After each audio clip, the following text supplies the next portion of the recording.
Hey everybody, welcome to this week's episode of the Patty G Show. I'm your host, Patty G. This week we have two guests of honor in the chairs, the CEO and founder, Jason of Cremmjoy, and his CDO, Danny Fields, in the studio talking about a revolutionary technology created right here in Baton Rouge, Louisiana that will change the game of the soft serve space as we know it today. So stay tuned for that upcoming episode.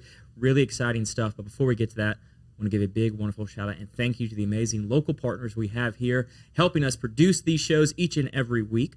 Falaya Real Estate, Lakeman's Health Center, Gage, Currency Bank, the bank for business owners, and our latest apparel sponsor, Genteel Apparel. Without further ado, enjoy the show. The big question in the room, Jason, is how did you come up with this concept? How did you come up with this idea of Cremmjoy?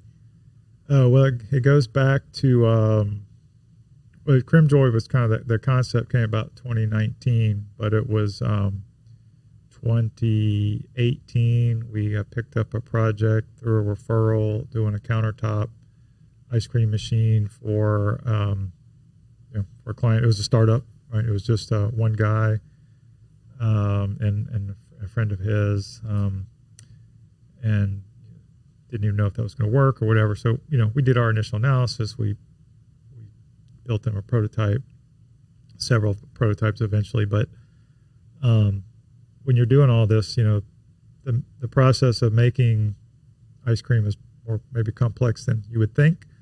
Getting what makes ice cream, gives it that smooth, creamy texture you're looking for is you got to keep the ice crystals really small during the freezing process. You've got to beat in these microscopic air bubbles, which they call that overrun. And so I think just because of the work we were doing and the research we were doing, your browser's watching you. So stuff is popping up on YouTube, and it's like a commercial soft serve machine, cleaning process. And so I click on that, and I'm watching that, and I was like, wow, that's just a disaster. I mean, that's just I could see right away that was something you wouldn't really want to do, and just started looking for more videos and seeing, okay, yeah, this is out there. This is, everybody has to do this, and then just digging into it more, and of course everybody kind of is familiar with the McDonald's. You hear about the McDonald's problem with the machines being broken, which is largely a cleaning issue, but you don't hear about it as much, but it's a problem for everybody. So after looking into it and saying, wow, this is number one pain point that they have in the industry. I told my guys, I said, my engineers that are working for me, I said, let's look at this. I said, if we can come up with a solution, there's a market for this, and this is something we should pursue. And that's how it got going in 2019. We started kicking around ideas. At the same time, you have to go into the patent database and start looking for prior art to see if there's tons of stuff that's patented that you've never seen, that's never made it to market. And so we start looking at that. That looks clear. We pay for patent search. That looks okay. We go ahead and file some IP on some things we're thinking of, and just start doing testing. Some of it's just stuff by hand, where we're setting up a way to freeze and churn and get it. So our the secret to what we're doing is that all the freezing and churning is done in consumable packaging, basically like a plastic bag, and but that process of doing that is nothing like the way it's done now with the scrape surface heat exchanger. And so that was that was the beginning of it. I love that. So to back up a little bit further, you said you've got some engineers, you're working on a project. So clearly this was like creating and researching was kind of your background, your wheelhouse. Right. What was that? How'd you get started with that and kind of get to the point where someone's saying, "Hey, I need you to make me a tabletop ice cream maker"? Sure. So my existing company Inventherm, originally founded just out of my home in summer of 2006 thereabout. So kind of even backing up a little bit further, I'd done my undergrad and master's in mechanical engineering at LSU. I took a position in Arkansas doing a scroll compressor design. Those are used in air conditioning, refrigeration applications. Did that for about 6 years, decided I wanted to get my doctoral degree, got accepted to Purdue, was there in Indiana for about 4 years. And we decided, by that time, my wife and I had 2 children. We're both from Louisiana. I grew up in Alexandria, and she's from Metairie. And we said, yeah, we want to get back, closer to home. So Baton Rouge my parents are still in Alexandria, and hers were in Metairie still. We figured Baton Rouge was just a good place, kind of in the middle with opportunities. She was able to get transferred. She was in pharmaceutical sales. So we had some income then, and I just started my consulting business, doing applied our research and development consulting, and then also the product development side, and really put the word out to people I knew. Really got some my early projects came from my advisors at Purdue. It was really kind of focused on thermal systems and compressor development work, since I had that background. But over the years, we more evolved into just general product development, tending more to sort of complex systems and stuff, not so much like a little widget or something. We've done a little bit of that, but that was, so that was the background. That's how I got started doing that. So that project kind of came. Really, that countertop machine, they really just wanted me to do the refrigeration side of it. That's a little bit harder to find people that can kind of do development on that side versus kind of more general product development. But when we were talking with the CEO of that startup, it's like, look, we can do the whole thing here, and it'd be a lot more streamlined, a lot more integrated. So he thought that was a good idea on that one, and so that's what got the ball rolling on, kind of just again getting in the ice cream realm. Yeah. While all the rest of it, the product development, the refrigeration, the thermal systems work, kind of fit right in with our prior experience. Yeah, so you had history and technical training within that specific field, and did like with an Inventherm? Inventherm, yeah. Inventherm, were most of the projects kind of based in that area of your expertise, or was it kind of all across the map? It could be all over, but again, tended to be what falls in areas called the thermal systems and compressor design and other kind of machine design. So we did, actually our first big project was a medical compressor for medical respiratory product called an oxygen concentrator. So if you ever see people, that carry the green oxygen bottles around with the cannula in their nose that they need supplemental oxygen, these machines actually separate oxygen from the air. They can be battery powered. You can plug them in. And so this particular company had been working for several years trying to get a smaller, more efficient compressor. They have to be oil free. So we had a project with them to kind of look at one technology, and they were happy with that, but eventually rolled into me saying, why don't I look at this and come up with what we need to do. And again, that was a really big project for us then as a very small company, probably 2-year $1 million plus project, and we took that all the way to commercialization. That got commercialized. It was a fraction of the size of what they used before, about 24% more efficient.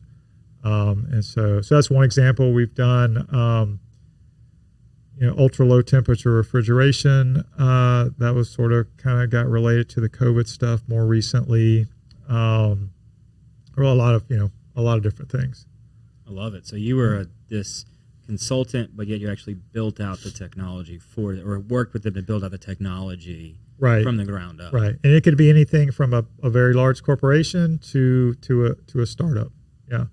And so we would kind of take, the more we could take in, do the design and the prototyping. It was really that first compressor project where I actually was able to start. Before then it was just me. I got the funding. I could hire some engineers. That also gave me some funding to get some of the equipment so we could do much more of that prototyping in-house and be kind of more of a one-stop shop, to get everything done, and kind of guide, get them on the path to getting their technology commercialized. Yeah, which is a huge help here locally, having the ability to call somebody, or even just state bound, like in the States, having somebody just call up and say, hey, I want to build out this idea, then y'all can build it here. You don't have to wait for something to get shipped out, delivered and then assembled. Y'all are actually able to manufacture kind of from the ground up, right, this type of stuff here, which is really fascinating. Yeah, absolutely. Yeah, it's huge benefit. Again, makes it very streamlined. This episode of the Patty G Show is sponsored by Genteel Apparel. Genteel Apparel is our newest clothing outfitter. We've got a great partnership with them. Head on over to the website, pattygshow.com/sponsors, to learn a little bit more about them, and there's a little treat there for you when you get there. Again, this episode is brought to you by Genteel Apparel. Early on, most of our work was coming from out of state. Again, I kind of started in this very sort of narrow sector with the compressor work and kind of specific, kind of the thermal system stuff. But when we branched out, which really wasn't until just a few years ago, to say, hey, we should be more involved in the general product development work, we started to see more in-state need, and starting to it still is a pretty big need here. There's just not that sort of ecosystem here for doing that kind of development. Yeah, normally it's, let me have this idea, formulate, hire somebody to draw it in AutoCAD, right, send it off to somewhere overseas, have them formulate something, go back and forth with 10 or so revisions, and then we've got something that's now viable. We can go pitch and hopefully sell. Right. Whereas here, you're able to do all that essentially within a few miles of some folks. Yeah, especially helpful for Cremmjoy, right? Because that's our own baby, and it's really, even though most of the years for Inventherm were the consulting work, I was always looking for this opportunity to do something that would be our own, but it's never the right thing, where I guess I like to say like that checked all the boxes for us, where I had some funding, so for Cremmjoy, we have some funding from the USDA through the SBIR program, Small Business Innovation Research program. That's highly competitive program that seeks to give some funding to companies at that very early stage where they're still trying to prove the concept, where it's hard to attract investors. And I had some funding for that for some other pretty innovative technology, but they were always things that this is going to take 10 or 15 years. You're going to need $100 million, just tremendous risk, long lead time. And so when we hit on what we're doing with Cremmjoy, it was just had all the right elements of, we got to proof of concept, pretty fast. And we knew as we adopted this new process that we're now making ice cream in a fundamentally different way that's really been done for about 180 years at least, with what's called the scrape surface heat exchanger. We're making it in this other way. It was working well, and I could see that path. I could see that, this is not 10 years away. This is not many tens of millions of dollars to bring it to market. And on top of that, we're going into the market where we're not trying to start a new industry or something. We're addressing the number one problem that there is, that everyone that has ever taken one of these machines apart or own one, they all know about it. And so it just was all the right elements to to be just a great opportunity. So then how does Mr. Danny over here fit into this equation, Where did you two meet? How did this kind of partnership form, and where you came into the picture? Yeah, so Jason and I have known each other for several years. Actually, his middle child and my oldest were in the same grade at St. Thomas More, and we began coaching cross country and track together. Jason had been doing that for about 10 years and invited me about 5 years in to his tenure as head coach, and invited me to start running with him and coaching the team. And it was during some conversations about, I guess, a little over 4 years ago. I had just finished my tenure. I had been working for Our Lady Lake Foundation for 14 years and was very actively involved with the freestanding children's hospital project, really from start to finish. And once we crossed the finish line with that, I was looking at, I'd been wanting to do an entrepreneurial venture for quite some time. So I had just launched a new consulting company where I was working with entrepreneurs, nonprofits, and corporate clients. And so, as the topic of conversation came up while the kids were running, they were on the other side of the cross-country course. Jason started telling me a little bit about his vision for Cremmjoy. And we had some conversations about, there was a need on his team for fundraising. And so what started initially as a consulting client for me has now evolved into being an investor in the company, as well as becoming chief development officer. So I think what's worked particularly well in this partnership has been, we both have a great understanding of our strengths and weaknesses. He did not ask me to join the team for my mechanical engineering prowess. So trust me, all the future customers, I'm not the one designing your ice cream machines.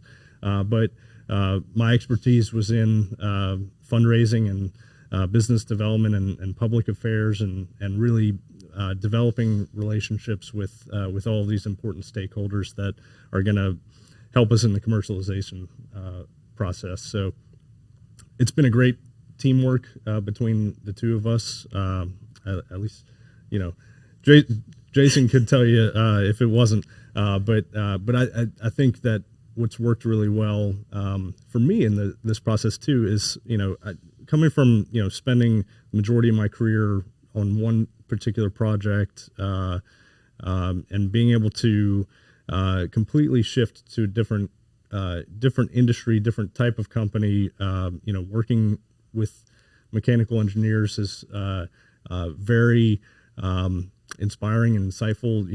As you get to be a part of innovation every single day and thinking about how things work. And so anytime we get to walk into into our facility and see the ingenuity that's coming about this, it really it makes me all that more confident as I'm going to work with our investors and our other stakeholders.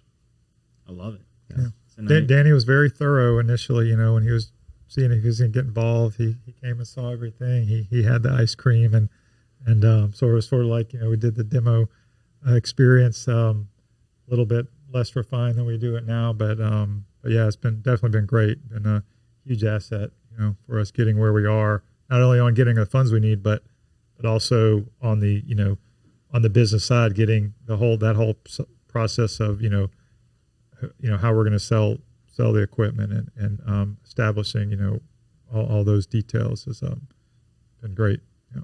So Cremmjoy at its root is not only just the insides of the machine, right? It's the whole contraption that you're selling to these potential customers. Right. It's not a we kind of going back, we looked to say, well, could you do some kind of retrofit or something? Right. Yeah, it just wasn't. It was kind of half measures on something that may probably never work. And although all the conventional machines are fundamentally clones of one another, each one is the geometry and stuff slightly different. So if you were making some for one, it wasn't going to fit on the other. And so we knew. I mean, we kicked that around, but only very briefly. We knew it was going to need to be, the whole machine was going to have to be specific for our needs. Welcome to the brand new Falaya mobile app. We took all the same tech that's helped hundreds of people sell their homes themselves and packed it into an easy-to-use app for your phone. When you download the Falaya mobile app on either the Apple or Android App Store, you'll immediately be able to see the power of this game-changing tool. From the seller's dashboard, you can navigate to all the information that you need. We intentionally separated everything into key groups, such as tasks to be completed, buyer leads for your listing, and contact information for everyone involved through closing. When you get an offer on your property, you can simply review and respond all within the app. No matter where you are in the world, you'll be able to monitor everything that's going on with your property from listed to sold.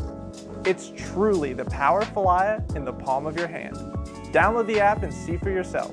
Falaya, it's real estate reimagined. So in making this, generally people will have like their prototype 1, prototype A, and then you've got your next step in the evolution of this product development. Walk us through kind of building that first prototype.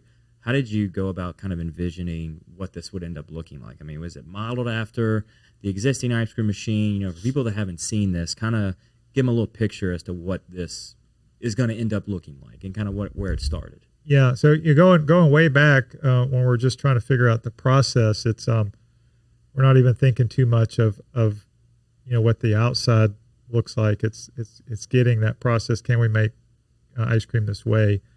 And there's just tons of work on figuring out, even within that, even though we kind of figured out the basic process, there's a lot of variability on how all the components are even arranged in the machine. It's something that evolves, and when you kind of look at it, so if you look at the outer envelope part of it, what the machine looks like, that kind of fits in similar with conventional machines, and we didn't kind of at this so far change that unnecessarily. I mean, that just kind of fits well. You want if you're having this is commercial equipment and you're going to be putting it in restaurants and stuff, and you're thinking about you want to keep the footprint as small as possible, and you don't want some weird shape that's going to take up some unusual space on the floor. So some of that's just kind of practical, but there's a lot that goes on just all the details on just figuring out. It's really just kind of form follows function type of thinking. We're very much focused on getting everything to work right, and again, it evolves over time. But at the same time, we're not sticking to we're innovating even on the outside with the way things work, in that we're not trying to say that people are used to like one thing where we had to make a decision is that on conventional machines they have that little star cap, so that when you dispense you get that kind of that star shape. Right. And you can take that off, and not all, Dairy Queen doesn't use that, and some manufacturers make different shapes and stuff like that. And that was just one of those things like, well, that's just not for us. We can do something else. We don't need to try to copy that. We can have ours look the way it's going to look, and customize that. We're gonna focus on what's giving customers what they really need. So that's kind of one area where, yes, where it matters, we're kind of same footprint, similar to conventional machines, but right. The things that don't matter, or where we can improve, like going to the touch panel dispensing versus the draw handles, we're going to make that change. Yeah, I didn't even think about the fact that when you look at the ice cream, it's got that star that star configuration. See, that's why and it's for whatever reason, it's appealing to the eye or something. It gives it a little bit of texture and depth, right. I guess. Right. But to your point, it's not necessary. Right. You don't need to have a star-shaped pattern ice cream. At the end of the day, you're going to eat it whether it's a star or whether it's smooth. Right. Exactly. Yeah. So going from the classic handle that we've seen, kind of looking at some of the articles and the stuff that y'all have written up about the touch panel, that to me just opens up the doors from a consistency standpoint, where you've got in your fast food restaurants, your QSRs, you've got precise formulas and recipes to get out the maximum amount of output you can for people ordering milkshakes or whatever ice cream product they've got. Right. And now you're able to control that with a simple push of a button. They got a small, medium, large, and it's already designated sizing. Right. Like that to me is almost a no-brainer from developing the existing machines, like why hasn't that technology caught up? Right. Yeah. And it's something you could adapt to their machines and they could do that. Right. I mean, there's touch panels on all kinds of things, but they're just not doing it. And so it's exactly like you said, you might not think it's a big deal. I mean, but that's, you go to your quick serve restaurants, your big ones, your McDonald's and your large chains. And yeah, they're not, they have a button you push and it puts the exact amount depending on the size, and that frees your hand so that you're doing something else for those few seconds, so those kind of little things can matter in the end. And like one of the other advantages we have with that, combined with our, I guess really we haven't even, I don't think, mentioned that what's important about what we're doing is since we're using that consumable packaging, we totally eliminate that disassembly, cleaning, and sanitizing process. That is the pain point, and but that also the market is actually constrained by that cleaning process. I mean, you really want to have like a 3-compartment sink or facilities to do this, whereas we can start putting our machines in many more places, and so even doing self-vending applications, which the touch button is advantageous for that, and so yeah, it's just it's not necessarily so cutting edge to do that. But nobody else is doing it, and so it can be important. Yeah, I think that's actually kind of been one of our advantages in this entire process, is that the conventional machine companies that are out there are kind of approaching it from being too close to the technology, and so I think when we look at ourselves as, yes, we're a commercial soft serve technology company, but really what I think our roots are, it's an innovation company. And so looking at it through the lens of can we solve this problem? Can we make the entire process that much easier for the operator? The answer is always going to be let's do our very best to make that happen, mitigate or eliminate all those risks in the process. Yeah, so talking about the pain point specifically of the traditional machines, right? You've got, and I've never had to clean one. So like what is, to kind of describe that pain point for folks kind of listening, like what in the general sense when they go to McDonald's, for example, and it's always, the ice cream machine's always down, it's majority of the time because they don't want to go through the necessary steps to properly sanitize it. I mean, how long does that process typically take somebody to do? Yeah, so it takes, depending on the skill of the operator, anywhere between about 45 minutes to an hour and a half. Wow. And the process is supposed to be done every day. And you should be doing it anytime you're switching between flavors. It's a food safety issue because if it's improperly cleaned, microbial contamination can really build up on the internal components of the machine. So all of the conventional manufacturers in their manuals, they recommend daily cleaning. It's not happening, but from our research, we're seeing that on average, these high volume operators are cleaning it about 3 times per week. And what that translates to for a cost for an operator, for just taking a sample 2-flavor machine, it would cost them in the labor of the staff that's doing it, which it's typically not your lowest paid employee that's doing this very cumbersome process. The wasted product and the cleaning chemicals and sanitizing products that you use cost them about $10,000 per 2-flavor machine annually. Okay. Annually. So when you think about a yogurt franchise, you might see 8 to 10 of those machines lined up. So that expense, times 8 to 10 machines, and then they may have, a couple hundred locations nationwide. That for these larger chains converts to tens of millions of dollars of cost just for that disassembly, cleaning, and sanitizing process. All of those are separate steps, and then you also have to remember to reassemble the machine exactly how it needs to go so that the machine functions again. So that's just on the expense side. That time, the 45 minutes to an hour and a half, that's usually downtime that you can't generate additional revenue. So it's really impacting operators as the biggest problem with their self-serve operations right now. It's the number one pain point. Thank you so very much to Currency Bank, a proud sponsor of the Patty G Show. If you are looking for a business bank that fosters on 3 core values, relationships, service, and technology, Currency Bank is the place for you. They pride themselves on convenient, accessible, and secure online banking resources where you can manage your account balances, initiate transfers, enroll with e-statements, and more via their online portal. Between the relationships, the service, and the technology, they are going to be that partner with your business every step of the way, regardless of what you need. Currency Bank is the bank for business owners.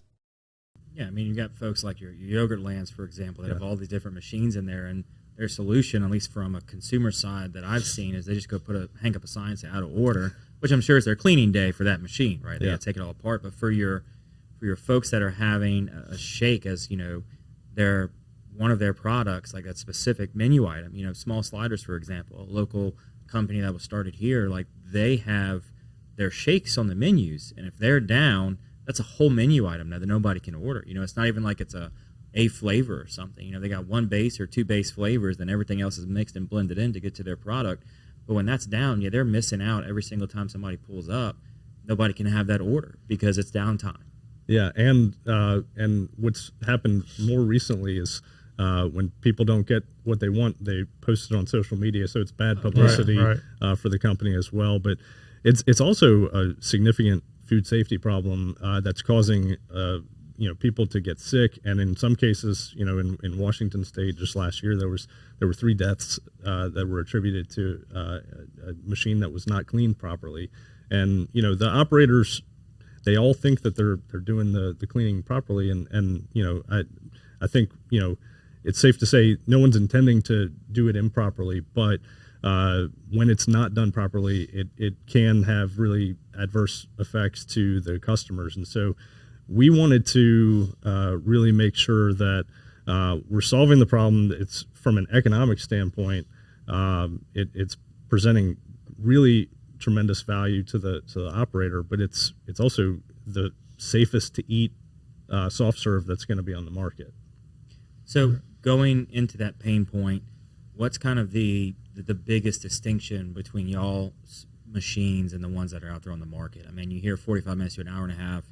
What's the time like from y'all's cleaning standpoint? What's the big differentiator, I guess? Well, so the biggest thing is you just don't have that disassembly, cleaning, and sanitizing process, because everything from the liquid mix and the reservoir section up through the freezing and churning and dispensing, it's all in packaging. Okay, so you are literally, when that's done, when it's lasted its useful life, you're pulling it out and you're throwing it away. You have some cleanup on what they call splash zones, so your drip tray and stuff where you need to clean up. So you're going from that 45 minutes, hour and a half process to 5 minutes to load the machine and hit go. And 5 minutes? Yeah, about 5 minutes to put the components in, and again, there's like there's even more. We say we give that number, and we've done a lot of research to validate that number, but on the 45 minutes, hour and a half that conventional machines take, but there's other aspects like I know places where they know a cleaning cycle that's gone a couple of days, whatever, they're going to clean this machine. So they're very careful about adding too much mix to the reservoir. So they're kind of babysitting the machine now to keep enough in there when a customer wants it, but not to put so much because that product gets wasted when they clean it. Right. So you have that added part, and then again when we've watched these cleanings and also talked to numerous people that used to clean them, I've yet to see one that's really doing it 100% correctly, not introducing cross-contamination or some other flaw. And so we're really taking that, again, the food safety part, away, making that not really a factor anymore. So you've got the product in a bag, essentially, and it's run up through a plastic tube out to be dispensed from a simplified version, of course. Right. But that's essentially what you're doing, and people will then open it up and pull out the plastic and put a new one in. Right. Now, how long does that product last in the machine? So, let's say it's a slower moving product. It's more of like a Jason's Deli type of soft serve, where it's an added plus that it's not a menu item. People get it when they want it. How long can that product be stored in there before it has to be cleaned? Yeah, I mean, technically you're really looking at, say, it's similar to like a jug of milk. With how long is milk good in the refrigerator, right? But but we're targeting no more than 72 hours in the machine. You do have where the nozzle, where the dispensing happens, that's exposed to air. That's a potential source of contamination that you have to deal with. We have some stuff that that we'll actually do to address that, to even make that, keep that sanitized. But that's kind of where we're targeting. That gives the right combination, we think, of keeping the food safe. You're not going to spoil in that amount of time, but just not allowing. It's still not a sterile environment like when you. So the typical way, or one of the most common ways that a place gets their mix, it's in a gallon milk jug, and they're gonna take that and they're gonna pour that into the packaging in the machine, but that's not sterile. So if you introduce some contamination, you don't want that to have too much time to where it could cause a problem. So, right. So we felt like about 72 hours is about the right time. So in the bag that they're pouring this milk into, is it a single use bag, or does it every 72 hours you got to put a new bag in type of deal? Yeah, so it's refillable. So it's not like you can run a gallon and be done. It's all very, very easy to use, so you'll have, like if you're in a very high throughput situation, right? If you're in like a Chick-fil-A that's just burning through, soft serves, it may be less time, right? Because there's going to be a combination of, like, the calendar time is kind of more from the standpoint of let's keep it, make sure we're not allowing some contamination that got in there from some other source to become a problem. But you also have a wear factor on the packaging, and so if and again, some of this is still in our testing, but you may run, if you're going to run, say, 20 gallons through, and that took you 2 days or a day and a half, it's going to be time to swap out that packaging. Got it. So there is a maximum use per bag, and then it's like you get. Let's run with the 20 gallons example, and then you got to change it out and put a new bag in. Yeah. And that in and of itself is keeping everything clean. Like that's your clean time, right? That's your downtime. Yeah. It's not single use from the sense that, okay, well, you dump a few gallons in the machine, it runs that and you're done, right? Because typically, like, so the reservoir on a conventional machine and our machine, depending on the size, say maybe you're going to hold 3 gallons of mix, and you're going to want to refill that. So it's not like you're going to run 3 gallons. You got to change all that. You can refill in the normal way that you would. And again, we're totally agnostic on what the mix is. We're not in the mix business. Okay. We know that a place like Yogurtland, they have, I believe, like 200 or so different flavors. McDonald's has their formulation, Dairy Queen has their formulation, and everybody wants to use their mix. And so we're not interfering with that.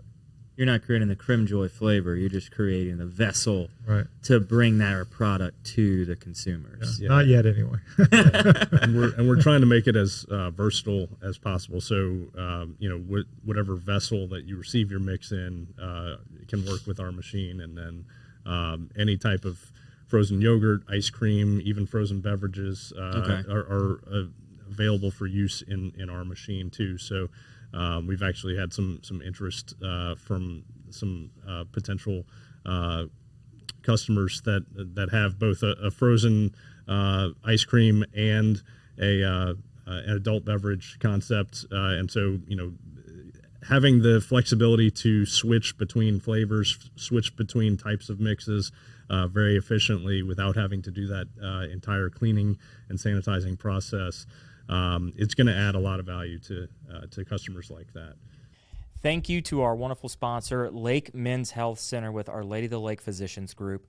Guys, I know it's tough to get out and go to the doctor. I know it's challenging to find time in our busy days, but I promise you, signing up to be a part of this group with Dr. Curtis Chastain and Dr. Tyler Boudreau, you won't regret it for several reasons, but most of those being the fact of the time it saves, where you're able to get in on the same day, get that appointment done, and spend that time you need to talk with them about what your health goals and concerns are, as well as ensuring that the financial investments you have, you will be able to live out and see those come to fruition. So if you're an investing guy, you know all about and planning for the future and investing in the future. There's no other more important thing to invest in than your health.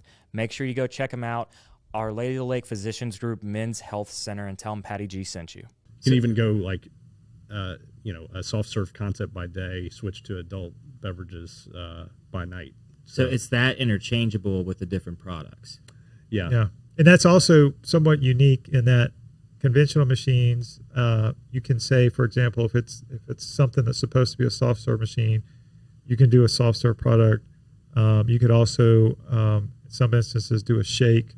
They have machines that are kind of more tailored to do a frozen beverage or shake. But if you try to do a frozen beverage in a soft serve machine, it actually, I think, in many cases, avoid the warranty. They don't. It's a little bit different. Okay. And so we don't have that. We don't have that issue. And so yeah, that again opens up just more possibilities for the end user on how they want to run the machine. Now, is it possible? And I don't know if you've even explored this, but if in Danny's example, if you've got a ice cream by day, frozen beverage at night, are you able to then take that product for the ice cream and save it till the next morning, or is that product wasted? So you definitely, yes, that definitely works, and we definitely actually do that in our testing. We still have some stuff to finalize on if that's going to introduce some risk or something, and we're also weighing that against things like we have ways of we're looking at, say, hey, like if it's a time coming up to change the bag, or it's the end of the day and you want to pull this bag, have the machine know and stop adding more mix and let it kind of finish out, so you have the empty bag. So it's definitely, you definitely can take that bag out and put it back in and switch it out. But we're still kind of finalizing those details on how it will work on the customer end.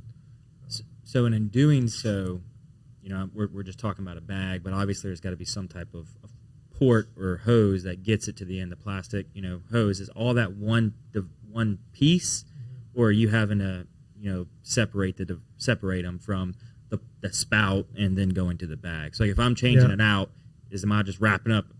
Forgive me if this is an incorrect example, but just wrapping up the spout around the bag and go and put it, and then have another bag with a new spout, or how does that work if I'm interchanging, ice cream in the morning and margaritas at night? Yeah, well, I guess maybe the easiest way I can put it right now, because we might start to get into some details that we can't share right now. We don't want to go there. It's very easy. Okay. There's not much to do. Got it. And so it's a simple process. You could show a child. I could do it. That's what I was about to ask Danny. What's your time? What's your bag change out time? Yeah, it's probably not quite as fast as Jason, but it lends itself to non-experts. So it's a very simple process. It's what was the joke in the day? So easy a caveman could do it. Right. That's not our tagline. But it should just be so easy Danny can do it. We'll think about doing that, and if we do it, that's going to be a royalty. So, no, I think keeping things as simple and as functional in ways that perhaps the conventional machines manufacturers have not considered, because they're so closely ingrained with the existing technology. That's again a big difference between us really being rooted as an innovation company. It's actually another area where the touch panel comes in. There are actual machines that are still made now where if you want to change the temperature of your product, change the viscosity or something, you're calling out the service tech to come make those. I mean, it's an under the hood kind of change. Really? And again, because I'm not going to name names here, but some manufacturers are very motivated. A lot of their revenue comes from working on the machines. Okay, it's servicing the machine. It's a whole revenue model, I'm right? sure. And we're not, because we have the revenue from the machines, and then we also have the revenue from the consumables. And so we want the machines running as much as possible. We want to save customers that expense and that hassle, and still have that revenue generation. So, and the touch panel is, as you know, on so many things, that just makes it so easy for the end user to give them a screen to, hey, I want a little more overrun in this product. I want this one a little bit warmer. I want this a little bit colder. So that's just another kind of area where we're innovating. So along that line, people are spending $10,000 a year on cleaning these machines. Have you determined kind of what the price point is for them to purchase the bags and kind of the consumables to eliminate that cost? Yes, for the machine itself, again, to not get too much into stuff that we maybe don't want to share. We want to be, to enter the market. We're a premium product, but we're also a new company, and we're kind of expecting to probably be somewhat on par with a premium quality conventional machine. Okay. Our manufacturers agents that we're working with are kind of, we're kind of rowing the same direction on a lot of this. We're still working out some details on the consumables, where we want that, where that sweet spot's going to be. We want them to, it looks like the savings, everything we're looking at, they're saving thousands of dollars. Yeah. Okay. And you're balancing it out with no downtime. Right. So exactly. you're offsetting on top of that, on top of component, the cleaning costs, the wasted product, just the cost of the mix in the last 12 to 18 months is close to doubled with inflation. And so yeah, it's going to be a tremendous value, safest to eat, soft serve. We believe. This episode is proudly presented by Gage. Gage is a local company here in Baton Rouge, Louisiana. For over 40 years, Gage has provided businesses with the very best telecommunications, IT, and standby power services available. Gage has a variety of services, including Gage Cloud Voice. It is the last phone system your business will ever need. You need to give your business the ability to be accessible anytime, anywhere, and with Gage's cloud-based phone system, you'll be able to accomplish just that. Not only do they have Gage Cloud Voice, they have fully managed IT services that are proactive network monitoring, 24/7, 365, help desk, business continuity. They are there for you. What you're also going to need is some cybersecurity. Gage is there to safeguard your business from potential cyber threats, even when you aren't aware they exist. Gage also is power and leaders in standby generators. They are the #1 Cummins dealer on the Gulf Coast and provide generators to homes and businesses of any size so you can keep life going. Gage, better connected, a proud sponsor of the Patty G Show. We're thinking about the new tagline. I'm actually going to rule that one out. our current tagline is actually a perfect soft serve, no hassles. I don't know. I like the new tagline. That's let's keep this between us and all of you. Us and whoever else watches this. I don't know. I think it could be a little neat tagline. It's memorable, right? Yeah. People talk about the ease of the machine. The #1 problem you're solving. Yeah. I like it though. Yeah. Perfect soft serve, no hassles, or so easy Danny could do it. One of those works. I like it. I think we just put like a big cardboard cutout of your face on the machine. My face. Yeah. Name, image, and likeness. Right. We get you an NIL. Yeah. Get you an NIL deal out of Yes. this, Danny. Exactly. So from a commercial standpoint, right, you're going to have this machine being used day in and day out. Have y'all run any types of testing on using this product again and again and again and again instead of just the one-off showcasing to potential investors? Yeah. I'm sorry. Go ahead. Yeah. So we have we're actually going to be entering our field trials in the next 6 months. But we have done some really good testing. Actually, just a few weeks ago, out at LSU Innovation, where our headquarters are, they were doing a really cool event for all the tenants. They do it a couple times a year where they gather everybody, have a nice lunch outside. It was a very hot day outside. All the tenants and some guests were there, so probably about 70 people were in attendance. And Andy Moss, who's the executive director out there, made a nice announcement at the end, thanking everybody for coming, but then encouraged everybody to come over to the Cremmjoy offices for some ice cream. And within 5 minutes, everybody that was out at the event was then lined up outside of our office, ready to get their soft-serve fix. And so we had both sides of our machine running, and chocolate and vanilla choices. Everybody was served within about 20 minutes, which is a really great testament to the serving and recovery time that you need for a soft serve machine. Really, even at our prototype phase, it was really demonstrating the capabilities that you would expect from a already commercialized machine. So it was a really good day for us as the team to see the machine doing exactly what it needed to do. Yeah, a little bit scary as well. Putting yourself I was about to say, were you like shaking in your pants? A lot of disappointed people. We certainly had run that type of test in the lab first, but we were very, very pleased that all went well. And of course, just on the overall.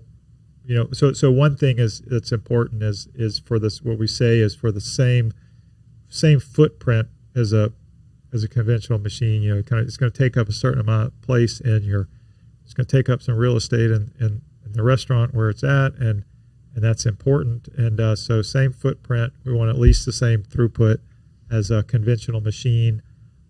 Just on the general machine reliability, that's always something. There's just a lot of work that goes into accelerated life testing and different that type of stuff on the engineering side, where you're making sure you're putting a good product out there. It's not a software product where if there's a bug you can just do an update.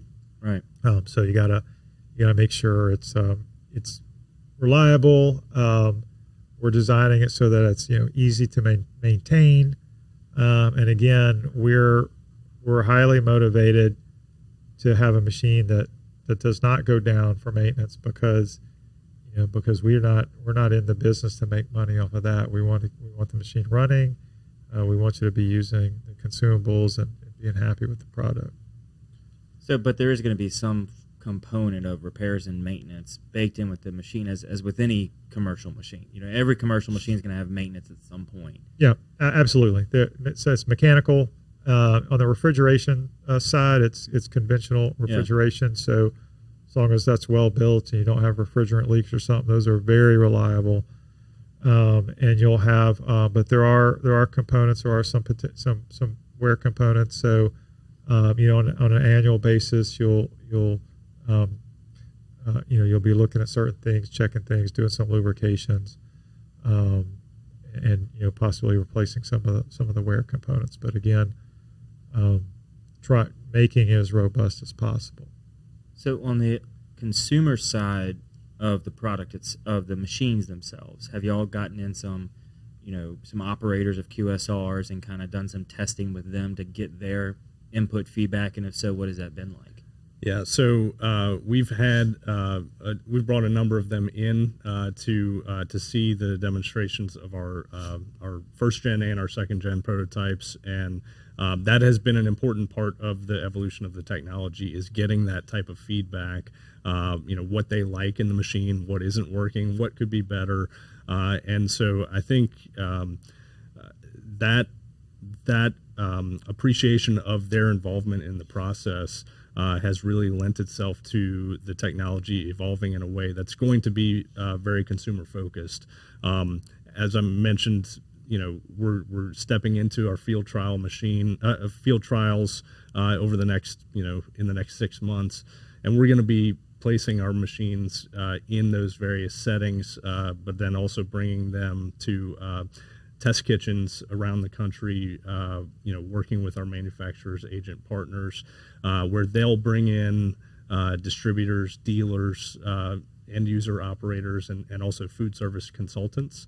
They'll give us that same type of really necessary feedback so that we can ultimately get our design for manufacturability that's completely geared towards what's in the best interest of the operator.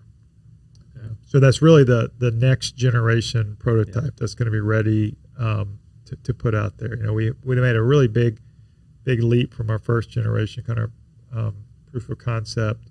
We don't kind of go straight from that to build the next prototype. We go back in the lab. We're testing a lot of the guts, fixing a lot of things. But then when you finally package everything up in a prototype, there's still a lot of things there that are new, and it's just it's working really well.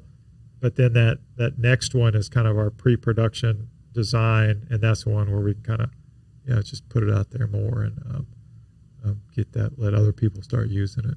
Yeah, that's going to be the exciting part. Oh, absolutely. Seeing Absolutely. operators use your machine and try to break it. Yeah. We're really going to be excited to also. It's going to be coming up with that same machine is when we'll start to do some of the trade shows. Mm-hmm. They have like it's called NAFM, North American Food Equipment Manufacturers Association, the National Restaurant Association shows, and that's really going to be just because of the excitement we've seen with talking with manufacturers, agents, and the people we've spoken with. And it's really been quite a few people to get it out there, operating live, people coming up, really starting to see it. That's going to be a lot of fun, something we're definitely looking forward to. Yeah, should be a fun roller coaster ride, man. So before we get y'all out of here, we do have a set list of questions we ask every guest. Okay. Real hard-hitting questions. So the first one is, what is something you did as a kid you wish you could still do today? So growing up, I know it's probably surprising when you look at me, but I always wanted to play in the NBA. So I wish that I could play basketball with that same level. I have bad knees because I've been a lifelong runner, as Jason knows. So I'm not saying that was the limiting factor we can blame the knees. Making my dreams to the NBA, but I wish that I could still play basketball like I used to. I'd like to have summers off again. That would be fun. I have a lot of things I'd like to have, hobbies and hobbies I have that just can't dedicate enough time to, and that would be fun. And of course, I love my family, but just a little while without those responsibilities would be fun too. Absolutely, taking a break from the responsibilities of the real world. I would also say that being able to eat whatever I want at any point and not have to worry about gaining weight. So in our business, there's a lot of ice cream testing. I was about to say you chose So a tough business to be in here, Danny. So we do eat a lot of ice cream, but it, we're also balancing that out with a lot of running. So I eat a lot less ice cream than I could. I have some self-control. It was really hard at the beginning. We would make all this ice cream, and they're like, "Oh, I'll throw that away." And now it's just we do a test, whatever. My taste, make sure everything's good, and we're throwing it in gallons. Jason describes himself as an ice cream sommelier, so he tastes it and then spits it out. Hey, you have to get that acquired taste, Then you can start sampling your products and bring out the Cremmjoy ice cream line later on down the road. Exactly. So y'all have both taken the leap of being an entrepreneur, you in the consulting realm and you in the technical engineering and design space. What are 3 lessons y'all have learned along your path so far? I think it's really important in every aspect of your life to be grateful, and I think that's really kind of where I start and try to end each day is thinking about the moments that I've been able to be a part of, where gratitude is just has impacted me so much. Especially over the years working with very special projects, like years working for the Children's Hospital, now working with different types of consulting clients, and then working with Cremmjoy, working with investors. There's a lot of people that are involved in all of those processes. So it's not something that you ever do. It's not something that you can ever do on your own. You always require so many people to be involved in the execution of a great project. And so gratitude's number one. I think understanding the importance of relationships, that really kind of feeds into that, and understanding the strengths that people can bring to the table, and the diversity of talents and knowledge and cultures that you can always learn from. And I think, for me, learning has always been something that has inspired my efforts, and that's an itch that I always want to scratch, is trying to learn as much about what other people do, and kind of similar to what you're doing here on the Patty G Show, asking a lot of questions. So building the relationships and having a great understanding of how that all can be tied into a network, that has converted into something very valuable. And then stay humble. It's we live in a very big world. It's very easy to feel like the problems or challenges are bigger than they are, and just taking that moment of self-reflection that it's probably not as big or bad as it can seem. So giving a lot of grace in those moments too is very important. I love it. Yeah, I guess for me, I would kind of be one of Danny's, is staying humble. I've found that to be very, very beneficial. There's a lot of, and most people are pretty smart, right? You just gotta make sure you're listening to what they have to say. On the Inventherm side, I would have, getting help with business development early on would have helped the company grow. We had some ups and downs we could have avoided, and then also once it also was very beneficial. I kind of got early with Inventherm. I got stuck in sort of levels of technology that was hard to get help with, to find the right people, and so kind of spreading out to work where I could hire people that also could be bigger contributors was also kind of a big thing I learned over the years, and probably try to bring all that to Cremmjoy. We take, several people are on our patent applications, and always I'm much happier to have a good idea from one of my engineers or one of my own. I think that's really kind of helps build what we have. Absolutely. So what is something you'll love about Baton Rouge? For me, it's close to family. I love Louisiana. I was out of state for 10 years, so I like the food. I like the food here. It's a great environment, I think, with the university as well. It kind of brings in the sports and a lot of activities.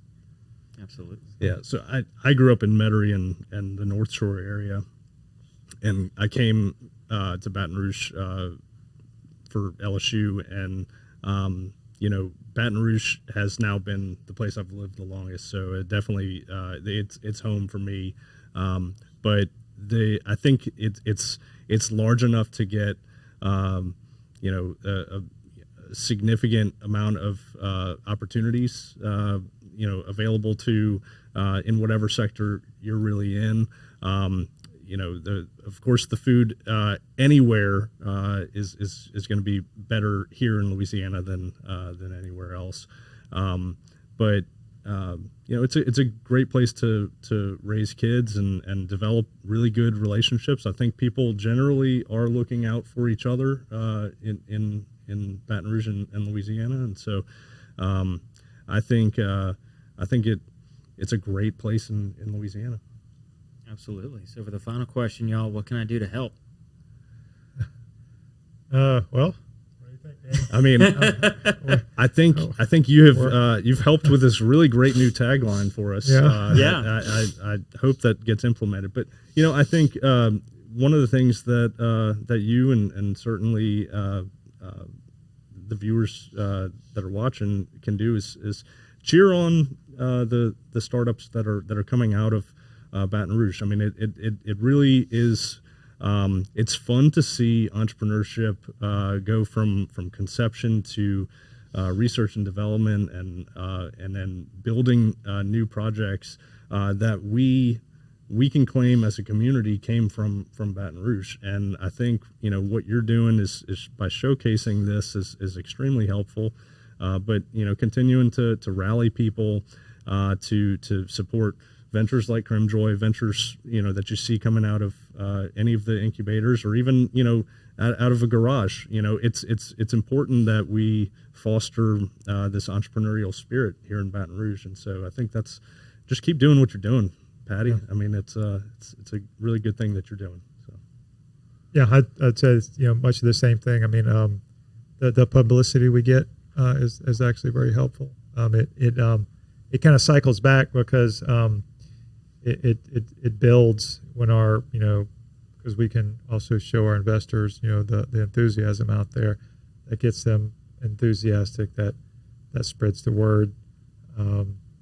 As a startup, we raise money to fund all this, and so yeah, the kind of the getting the community recognition is just definitely a benefit for us.